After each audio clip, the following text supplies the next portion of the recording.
I will going to discuss about the topic general characteristics of algae. यह जो topic है general characters of algae, यह हमारे botany first semester के basic of botany का topic है। इसमें हम लोग नेक्स्ट वीडियो में पढ़े थे plant diversity of lower plant, या कह सकते सिंपल सा प्लांट डाइवर्सिटी के बारे में पढ़े थे लोअर प्लांट्स के। आज हमको इसी टॉपिक को क्या करना है, डीपली पढ़ना है।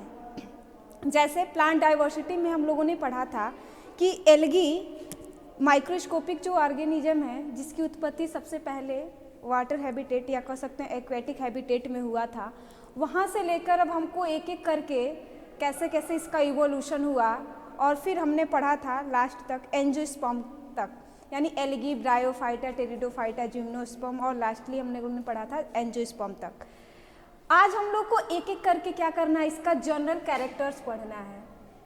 क्या पढ़ना है? एल्गी के जनरल कैरेक्टर्स के बारे में कि एल्गी क्या होता है, कहाँ रहता है, उसका हैबिटेट क्या है, उसका सेल क्या है, सेल स्ट्रक्चर क्या है, थैलस क्या है, उसका रिजर्व फूड मटेरियल क्या है, उसमें कौन कौन से पिगमेंट पाए जाते हैं, उसका नेचर क्या है, इन सारी चीज़ों को हम लोग उसके जनरल कैरेक्टर में एक एक करके क्या करेंगे, डिस्कस करेंगे।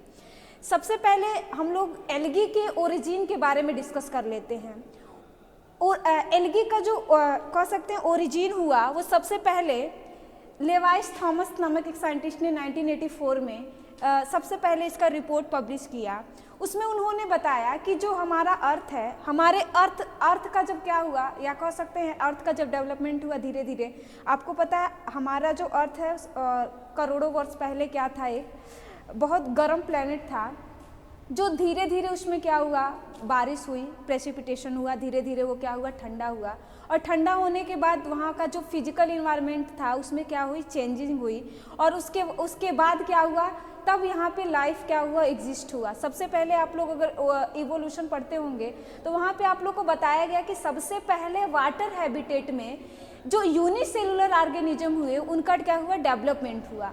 तो हम अगर प्लांट साइंस पढ़ रहे हैं तो हम लोग यहाँ पे प्लांट साइंस के डेवलपमेंट की बात करेंगे। तो यहाँ पे जो फर्स्ट टाइम प्लांट जो रिपोर्ट किया गया, या कह सकते हैं जिसका ओरिजिन हुआ वाटर हैबिटेट में या एक्वेटिक हैबिटेट में, वो था माइक्रो ऑर्गेनिज्म लाइक ऑर्गेनिज्म, या कह सकते हैं प्लांट्स, जिसको बोला गया ब्लू ग्रीन एल्गी, या इसी को बोलते हैं हम लोग नील हरित शैवाल। इसका दूसरा नाम ब्लू ग्रीन एल्गी भी होता है, इसको हम लोग ब्लू ग्रीन एल्गी बोलते हैं, या फिर इसको साइनोबैक्टीरिया बोला जाता है। क्या बोला जाता है? साइनोबैक्टीरिया। यह जो ब्लू ग्रीन एल्गी है, यह क्लास साइनोफाइसी में रखा गया है।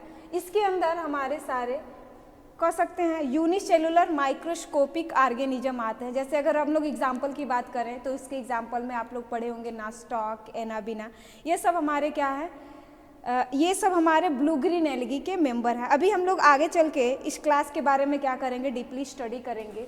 आगे हम लोग बात करते हैं जनरल कैरेक्टर्स की एल्गी के। आगे हम लोग नेक्स्ट स्लाइड पे बात करते हैं एल्गी के जनरल कैरेक्टर की। एक चीज़ और यहाँ पे हम लोग ध्यान देते हैं, उससे पहले यहाँ पे एक टर्म आया, देखिए algal Bloom in blue green algae. Algal Bloom क्या होता है? जब हम किसी वाटर हैबिटेट में आप लोग देखते होंगे कि वो वाटर हैबिटेट जो है वो बहुत जल्दी क्या होता है, ग्रीन कलर के एक मैट लाइक स्ट्रक्चर से, या कह सकते हैं ग्रीन लाइक स्ट्रक्चर से फिल हो जाता है। उस ग्रीन लाइक स्ट्रक्चर को या उस हैबिटेट पे जो जितने भी एल्गी ग्रो किए हुए हैं उनको बोला जाता है, उसी को बोला जाता है एल्गल ब्लूम। अब यह एल्गल ब्लूम होता क्या है? तो जो एल्गल ब्लूम है, एल्गल ब्लूम वो क्या है, जब किसी वाटर बॉडी में इनऑर्गेनिक न्यूट्रिएंट्स की मात्रा क्या हो जाती है, बढ़ जाती है। किसी भी वाटर हैबिटेट की अगर बात करें हम, उसमें ऑर्गेनिक न्यूट्रिएंट्स की मात्रा बढ़ जाती है। ऑर्गेनिक न्यूट्रिएंट्स में खासकर किसकी मात्रा, सल्फर और नाइट्रोजन की मात्रा जब इंक्रीज होती है तो क्या होता है कि जो भी उसमें प्लांट्स है, जैसे जो भी एल्गी उसमें ग्रो किए हुए हैं, उस एल्गी में क्या होता है, या कह सकते हैं एल्गी का जो ग्रोथ होता है वो बहुत फास्ट हो जाता है। और जब एल्गी फास्टली जब उसकी ग्रोथ होती है तो वो क्या करता है, किसी भी वाटर बॉडी को क्या करता है, पूरी तरह से बहुत जल्दी कवर कर लेता है। पूरी प्लांट बॉडी को क्या करता है, सॉरी पूरी वाटर बॉडी को वो क्या करता है, कवर कर लेता है और बहुत तेजी से क्या होता है उसमें ग्रोथ होता है, जिसकी वजह से क्या होता है वह उस वाटर बॉडी का जो आउटर सरफेस है यानी ऊपर वाला जो सरफेस है उस सरफेस को पूरी तरह से कवर कर लेता है, जिसकी वजह से क्या होता है जो ऊपर जो ऑक्सीजन जा रहा था अंदर वाटर के अंदर उसका क्या कर सकते हैं ट्रांसपोर्टेशन या कह सकते हैं उसका पाथ रुक जाता है, जिसकी वजह से उस वाटर हैबिटेट के अंदर जो भी ऑर्गेनिज्म रह रहे हैं चाहे वो एनिमल्स हो या एक्वेटिक प्लांट हो उनको क्या हो जाता है ऑक्सीजन प्रॉपर वे में नहीं मिल पाता है और जिसकी वजह से उसकी क्या होने लगती है डेथ होने लगती है। तो यह जो घटना है इसी घटना को बोलते हैं एल्गल ब्लूम, ये आगे आप लोग को पढ़ाया जाएगा। ये किसके द्वारा होता है, ब्लू ग्रीन एल्गी के द्वारा होता है। आगे हम लोग बात करेंगे व्हाट आर एल्गी, एल्गी क्या होता है। तो एल्गी हमारा क्या होता है, एक क्लोरोफिल कंटेनिंग थैलोइड प्लांट्स होता है जो यूनिसेलुलर से लेके मल्टी सेलुलर तक हो सकते हैं। यूनिसेलुलर का मतलब होता है यहाँ पे कि उनकी जो पूरी प्लांट बॉडी होगी वो सिंगल सेल में ही क्या होगी, निहित होगी। तो ऐसे प्लांट बॉडी को बोलते हैं यूनिसेलुलर। और मल्टी सेलुलर का मतलब क्या होगा कि उनकी जो प्लांट बॉडी होगी वो बहुत सारे सेल से मिलके क्या होगी, बनी होगी, तो उसको बोला जाता है मल्टी सेलुलर। इनमें जो कह सकते हैं जो एल्गी होते हैं उनका जो क्या बनता है हमारा, कह सकते हैं सेक्स ऑर्गन बनता है। वो कैसा होता है, उसके चारों तरफ कोई प्रोटेक्टेड जैकेट के जैसी संरचना नहीं पाई जाती। लेकिन अभी हम लोग हायर प्लांट्स की अगर बात करें तो उनके कोई भी चाहे मेल सेक्स ऑर्गन हो या फीमेल सेक्स ऑर्गन हो उसके बाहर एक क्या होता है, स्टेराइल जैकेट का फॉर्मेशन होता है जो उसको क्या करता है, हार्श इन्वायरमेंट से प्रोटेक्ट करने का काम करता है। तो जो एल्गी होता है उनमें क्या होता है, यह स्टेराइल जैकेट होता है। कहने का मतलब जो स्टेराइल जैकेट होता है वो एब्सेंट होता है किसमें, एल्गी में। लेकिन अदर आगे हम लोग पढ़ेंगे अदर जो भी प्लांट किंगडम, चाहे वो ब्रायोफाइटा हो, टेरिडोफाइटा हो, एंजियोस्पर्म हो या जिम्नोस्पर्म हो, तो वहाँ पे उनके सेक्स ऑर्गन के बाहर एक जैकेट का फॉर्मेशन होता है। इनकी जो प्लांट बॉडी होती है वो अनडिफरेंशिएटेड होती है जिसको हम लोग बोलते हैं थैलस या thalloid plant body. Thalloid plant body वह प्लांट बॉडी होती है जिसमें ना तो ट्रू रूट, ना ट्रू लीफ और ना ही ट्रू स्टेम का फॉर्मेशन होता है। तो ऐसे प्लांट बॉडी को हम लोग बोलते हैं थैलोइड प्लांट बॉडी। और एल्गी की जो बॉडी होती है वो कैसी होती है, थैलोइड प्लांट बॉडी होती है। साइंस के जिस ब्रांच में हम लोग एल्गी स्टडी करते हैं उस ब्रांच को बोला जाता है फाइकोलॉजी या उसको हम लोग दूसरा नाम देते हैं एल्गोलॉजी। तो साइंस की वह ब्रांच जिसमें हम लोग क्या कर रहे हैं, एल्गी की स्टडी कर रहे हैं, उसको बोला जाता है फाइकोलॉजी। और जो साइंटिस्ट स्टडी करते हैं किसकी, एल्गी की, उनको बोला जाता है फाइकोलॉजिस्ट। आगे हम लोग बात करेंगे एल्गी के जनरल कैरेक्टर्स के बारे में। जो एल्गी है हमारा वो क्या है, थैलोइड प्लांट बॉडी है। थैलोइड प्लांट बॉडी का मतलब ये कि ना तो उसमें ट्रू रूट बनेगा, ना ही ट्रू स्टेम बनेगा, ना ही ट्रू लीफ का फॉर्मेशन होगा। तो ऐसे प्लांट बॉडी को हम लोग बोलते हैं थैलोइड प्लांट बॉडी। आगे हम लोग बात करेंगे इसके क्लासिफिकेशन के बारे में। तो एल्गी जो है उसको डिवीजन थैलोफाइटा में प्लेस किया गया है या स्थान दिया गया है। किसमें, डिवीजन थैलोफाइटा में। इसको किसमें स्थान दिया गया है, डिवीजन थैलोफाइटा में। अगर हम लोग बात करें एल्गी के नेचर की या मोड ऑफ न्यूट्रिशन की, तो एल्गी कैसा है, वो एल्गी का जो मोड ऑफ न्यूट्रिशन है वो कैसा है, ऑटोट्रॉफिक है। ऑटोट्रॉफिक का मतलब एल्गी क्या करता है, अपना भोजन स्वयं बनाता है। स्वयं का मतलब क्योंकि एल्गी के अंदर क्या पाया जाता है, पिगमेंट पाया जाता है जिसको बोला जाता है क्लोरोफिल। और जिस भी ऑर्गेनिज्म के अंदर क्लोरोफिल पाया जाएगा इसका मतलब क्या करेगा, वो अपना भोजन स्वयं बनाएगा। तो एल्गी का जो नेचर है वो कैसा है, ऑटोट्रॉफिक इन नेचर। एल्गी कैसा है, ऑटोट्रॉफिक इन नेचर। आगे हम लोग बात करते हैं, देखिए यहाँ पे एक स्ट्रक्चर दिया गया है किसका, यह जो स्ट्रक्चर है, यह जो स्ट्रक्चर आप लोग को दिख रहा है ये है एक एल्गी जिसका नाम है स्पाइरोगाइरा। स्पाइरोगाइरा क्या है, फिलामेंटस, क्या है, एक फिलामेंटस।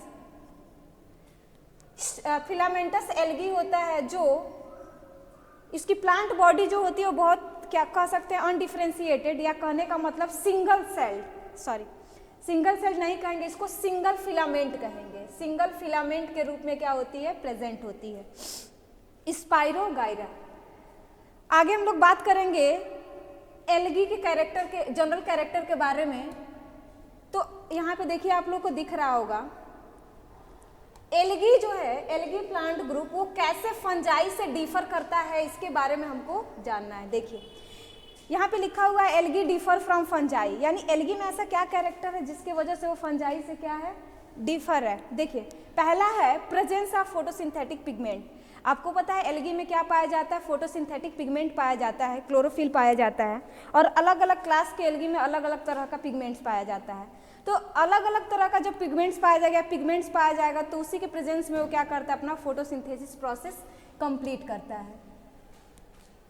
लेकिन फंजाई में क्या होता है, क्लोरोफिल एब्सेंट होता है, जिसके वजह से वो क्या हो जाता है, उसका जो नेचर है, मोड ऑफ न्यूट्रिशन का नेचर, वो कैसा हो जाता है, हेटेरोट्रॉफिक इन नेचर, क्योंकि उसके पास क्लोरोफिल जैसी कोई संरचना नहीं पाई जाती, जिसकी वजह से क्या करता है, वो अपना भोजन स्वयं नहीं बना पाता। तो वो क्या करेगा, न्यूट्रिशन के लिए, अपने भोजन के लिए दूसरे पे क्या करता है, डिपेंड रहता है। तो इसीलिए उसका जो मोड ऑफ न्यूट्रिशन है वो कैसा है, हेटेरोट्रॉफिक है।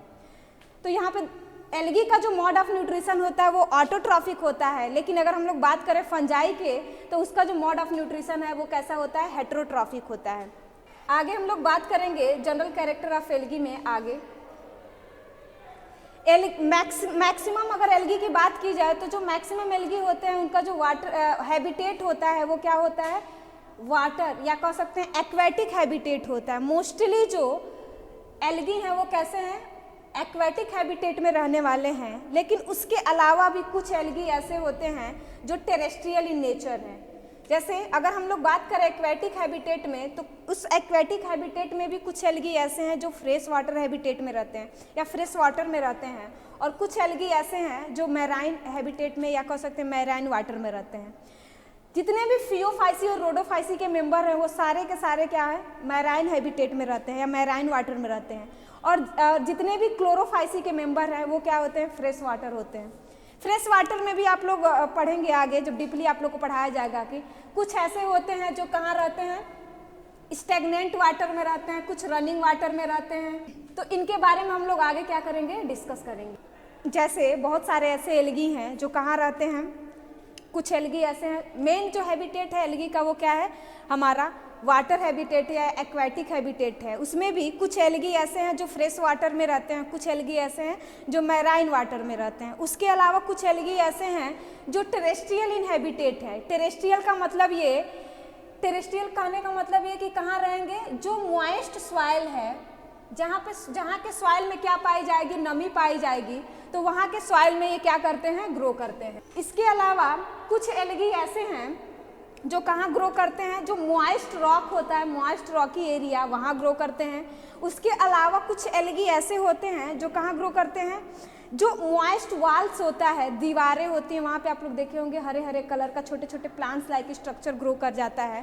तो वह क्या होते, वो एल्गी क्या करते हैं, मोस्टली जो ग्रीन एल्गी होते हैं वो कहाँ होते हैं, वेट वॉल्स पे क्या करते हैं, ग्रो करते हैं।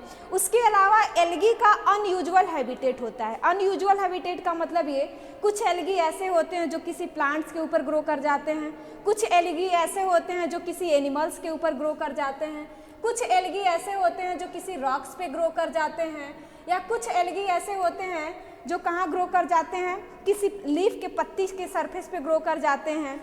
कुछ एल्गी ऐसे होते हैं जो कहाँ पे, रॉक्स पे ग्रो कर जाते हैं। कुछ एल्गी ऐसे होते हैं जो माउंटेन्स पे या हिल्स पे जो बर्फ गिरा रहता है वहाँ पे क्या करते हैं, ग्रो कर जाते हैं।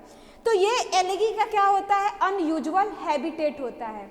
अनयूजुअल हैबिटेट का मतलब एल्गी क्या होता है, इस नॉर्मल जगह के अलावा भी कहीं किसी प्लेस पे क्या करता है, सरवाइव कर जाता है। तो वह एल्गी का क्या होता है, अनयूजुअल हैबिटेट। आगे हम लोग बात करेंगे उसके सेल स्ट्रक्चर की। तो जो एल्गी है उसके सेल स्ट्रक्चर या थैलस स्ट्रक्चर की, तो जो एल्गी है वो क्या है, अभी हमने पढ़ा है उसके स्ट्रक्चर में कि यह यूनिसेलुलर से लेके कितना मल्टी सेलुलर स्ट्रक्चर तक हो सकता है। यूनिसेलुलर का मतलब क्या होगा कि उनकी जो प्लांट बॉडी होगी वो क्या होगी, सिंगल सेल में ही क्या हो, इंक्लूडेड होगी या सिंगल सेल की ही बनी होगी।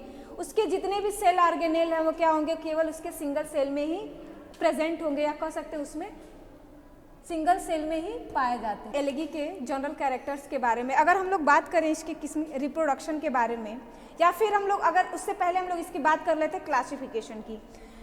एल्गी को on the basis of presence of different pigments, algae को डिफरेंट तरह के पिगमेंट्स के आधार पे कई भागों में इसको बांटा गया है, जैसे या कई क्लासेस में इसको डिवाइड किया गया है। जैसे जिसमें क्लोरोफिल पाया जाता है या ग्रीन पिगमेंट पाया जाता है उसको क्लोरोफाइसी में रख दिया गया। ऐसे एल्गी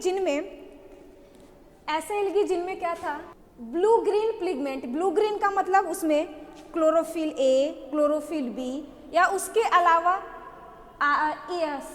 अलावा सी फाइकोसाइनिन और सी फाइकोइरिथ्रिन नाम का अलग से पिगमेंट्स पाया जाता है। तो उसमें दो तरह के पिगमेंट्स पाए गए, तो इसलिए उसको किस में रख दिया गया, उसको रख दिया। जैसे जो ग्रीन पिगमेंट था वो उसको क्या कर रहा, ग्रीन पिगमेंट में क्लोरोफिल ए और क्लोरोफिल बी होता है, तो जो क्लोरोफिल ए है, क्लोरोफिल बी है, वो उसके ग्रीन कलर के लिए क्या था, रिस्पॉन्सिबल है। और जो सी फाइकोसाइनिन और सी फाइकोइरिथ्रिन नाम का जो पिगमेंट है वो किसके लिए रिस्पॉन्सिबल है, ब्लू कलर के लिए। तो इसको किस में रख दिया गया, साइनोफाइसी में या ब्लू ग्रीन एल्गी में रख दिया गया। इसी तरह से जिस एल्गी का जो पिगमेंट था वो कैसा था, जिसमें फ्यूकोजेंथिन नाम का पिगमेंट पाया जा रहा था, जो उसको क्या कर रहा था, ब्लू कलर प्रोवाइड कर रहा था, तो उसको रख दिया गया किसमें, ब्राउन एल्गी में, या इसी को बोलते हैं हम लोग क्या, फियोफाइसी। क्या बोलते हैं, फियोफाइसी। इसको किसमें प्लेस कर दिया गया, फियोफाइसी में। ऐसे ही जो हमारा रोडोफाइसी है, रोडोफाइसी का जो डोमिनेंट पिगमेंट होता है वो क्या होता है, आर फाइकोसाइनिन और आर फाइकोइरिथ्रिन, जिसके वजह से उसका जो कलर होता है वो कैसा होता है, रेड कलर होता है, और उसको रख दिया गया किसमें, रोडोफाइसी में। तो ये जो अलग अलग क्लासिफिकेशन बना हुआ है एल्गी का, क्या बना हुआ है, अलग अलग जो क्लासिफिकेशन बना हुआ है एल्गी का, वो अलग अलग पिगमेंट्स के आधार पे, on the basis of presence of different type of pigments, उसके आधार पे क्या किया गया है, अलग अलग क्लासेस में उसको डिवाइड किया गया। आगे हम लोग बात करेंगे किसके, ये तो हो गया था एल्गी और फंजाई में हम लोग जो डिफरेंसेस पढ़े थे। आगे हम लोग बात करते हैं मेजॉरिटी ऑफ एल्गी जो होता है वो क्या होता है, एक्वेटिक हैबिटेट में होता है।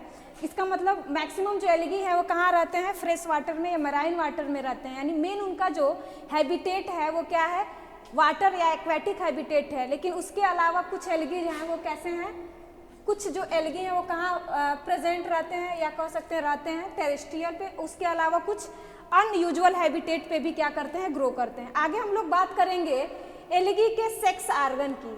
सेक्स आर्गन का मतलब ये कि इसमें उसके फिलामेंट में क्या होता है, डिफरेंट तरह के सेक्स आर्गन का फॉर्मेशन होता है। जैसे फीमेल सेक्स आर्गन कहीं अलग बनेगा, मेल सेक्स आर्गन कहीं अलग बनेगा। यहाँ पे जो स्ट्रक्चर दिख रहा है यह फीमेल सेक्स आर्गन इन ऊडोगोनियम, ऊडोगोनियम के फीमेल सेक्स आर्गन का क्या है, स्ट्रक्चर है। इसमें देखिए अभी हमने आगे पढ़ा था एक कैरेक्टर कि इसमें कोई स्टेराइल जैकेट जैसी कोई संरचना नहीं होती है, जिसके कैसा होता है, ये नेकेड होता है। तो ये कैप शेप का या कह सकते हैं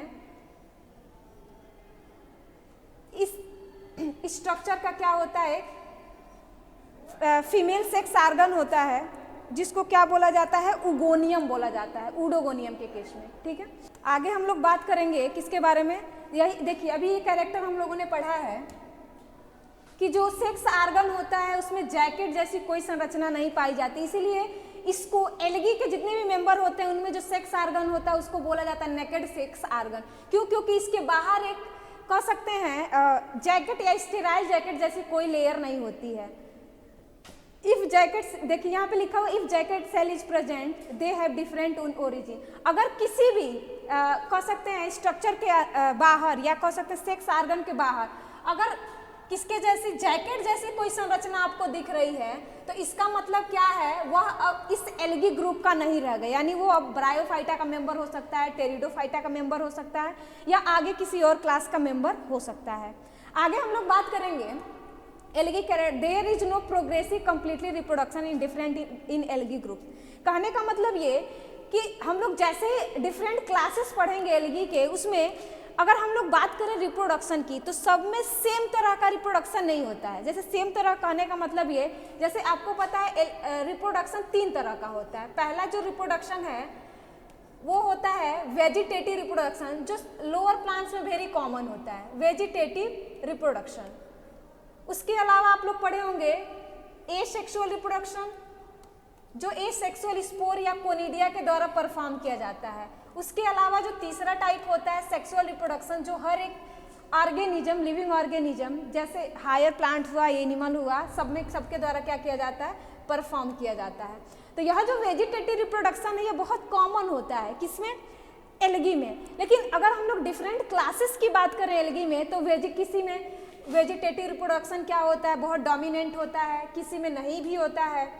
लेकिन देखा जाए एल्गी में तो लगभग सारे में क्या होता है, वेजिटेटिव रिप्रोडक्शन पाया जाता है, बस उसका जो सब टाइप्स है वो बदल जाता है। जैसे वेजिटेटिव रिप्रोडक्शन में वेजिटेटिव पार्ट के द्वारा ही रिप्रोडक्शन होना, उसमें डिफरेंट तरह के हम लोग पढ़े हैं, क्या कि बाइनरी फिशन, बर्डिंग, उसके अलावा हम लोग एकाइनेट्स वगैरह पढ़े थे। उसके अलावा हम लोग डिफरेंट तरह के बॉडी स्ट्रक्चर के द्वारा पढ़े थे, फ्रेगमेंटेशन पढ़े थे। ये सारी चीज़ें क्या होंगी, अलग अलग एल्गी में वेरी करेंगी।